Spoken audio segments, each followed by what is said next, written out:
Well, this is a moment to say congratulations to the Anambra. You have spoken. 4 years ago, you spoke. You gave us your mandate. And then, because Anambra experimented the first time with beavers in that election, very extremely clear. We elected us more than 112. This one, you spoke loudly. This election and this victory is not just victory, it is history, right? Big history. Because in the history of Anambra's politics, you look at the terms of the percentage of registered voters that voted in this election, about 22%. Never before. You've broken the 20% glass ceiling. In terms of percentage of votes actually also met to any incumbent. This is the third time a governor has been elected, re-elected in Anambra's history since the beginning of this republic, since 1999. In 2010, you re-elected a governor with about 31% of the votes cast. In 2017, you re-elected a governor with 56% of the votes cast. In this one, you were very emphatic, very emphatic by re-electing a governor.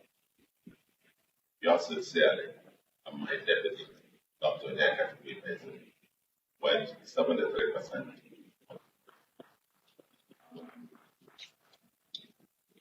Very humbled by this,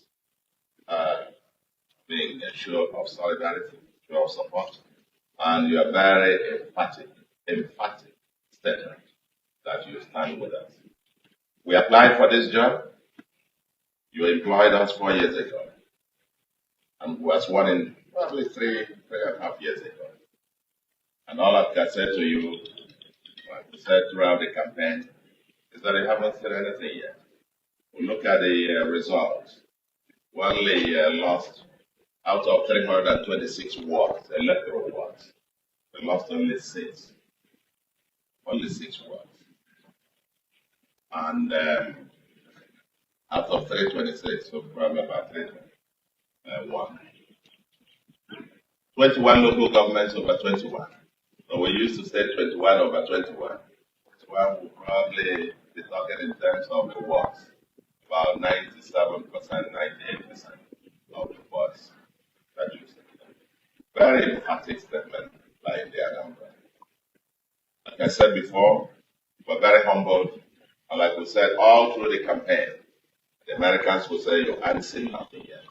I want to say it again and again loudly that with this trust, in partnership with all our stakeholders, in partnership with you, the Anambra, in partnership with our religious leaders, with our traditional and community leaders, with our traders, businessmen and women, in partnership with the petty traders, the hawkers, the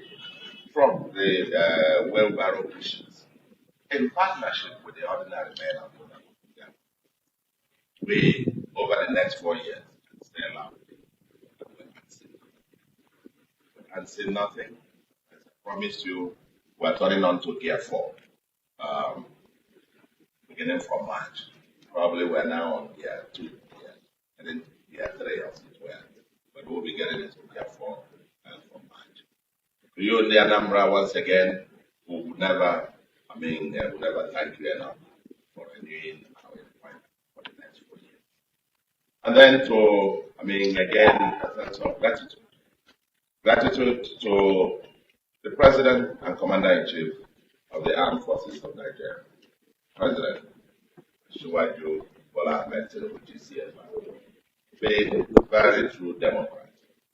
It's demonstrated very firmly the sector separately at all, being to guarantee free, fair, transparent election. And so we commend you and thank you, Mr. President, for being a very true Democrat. I realize we are in a true multi-party democracy. Let the votes count and the people spoke loud.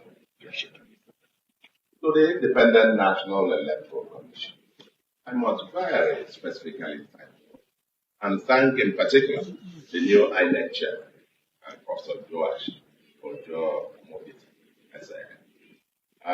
This is your very first outing. As the saying goes, you don't have a second chance to create a first impression.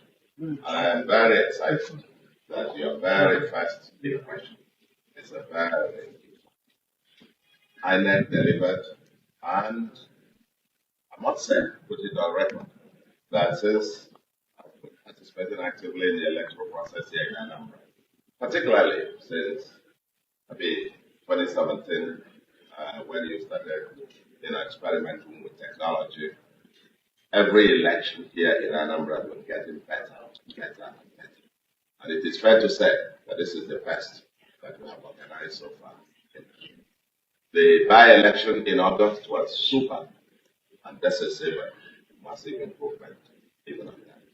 And I therefore thank the new leadership, the leadership of INEC, all the national commissioners, the resident electoral commissioner, and all the reps that came for the election, the directors, the other staff of INEC that actually came through. There were all manner of propaganda, rumors. Some people haven't written results, and they were going to swap results, they were going to do this. Aside from one or two, cases of maybe some coalition officers who made away with the form sheets, were eventually being offended, but in substitutes. I think the election was a resounding, free, fair, transparent, and sure, very credible.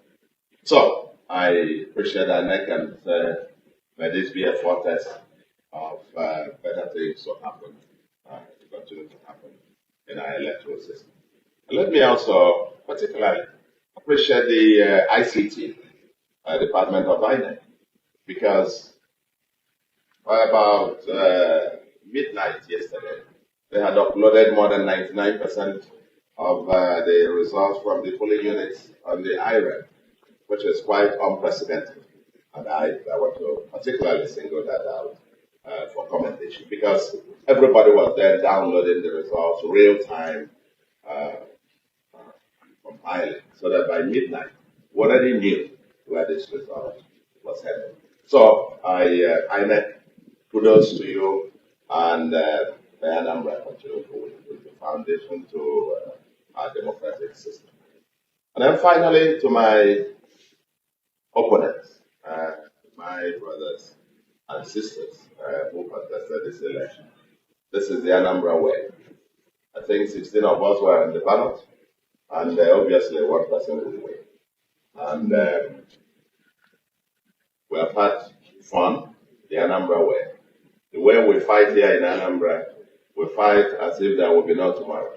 But we'll still meet after the battle, after the fight, at the next wedding ceremony, and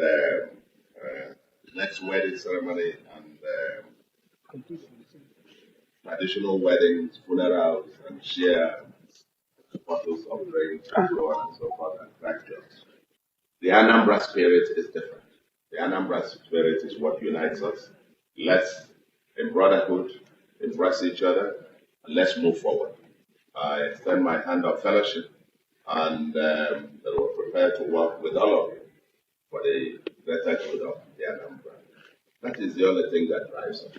That's why I applied for the job, is to be able to ensure that together, working with all of you and within the Anambra, we will leave this earth better. That's what drives us every day. And I believe that's what drove each and every one of you to apply also to serve in the Anambra. Now that the people have spoken, let's get back to work. For me, I've already no minute lost. Even during the campaign, even last night as the coalition was going on, I was even making calls. I spoke to the Commissioner for Budget last night, talking about the budget outlook, so that when we start discussing from this night and so on until tomorrow. I am back to office, work tomorrow. Usual. It's a 24/7 assignment, and we can't wait. The Anambra cannot wait because the job to be done is still around. It's an assignment with a deadline, and may Anambra continue to win. May Nigeria continue to win. God bless Anambra State. Bless the Federal Republic of Nigeria. Thank you very much.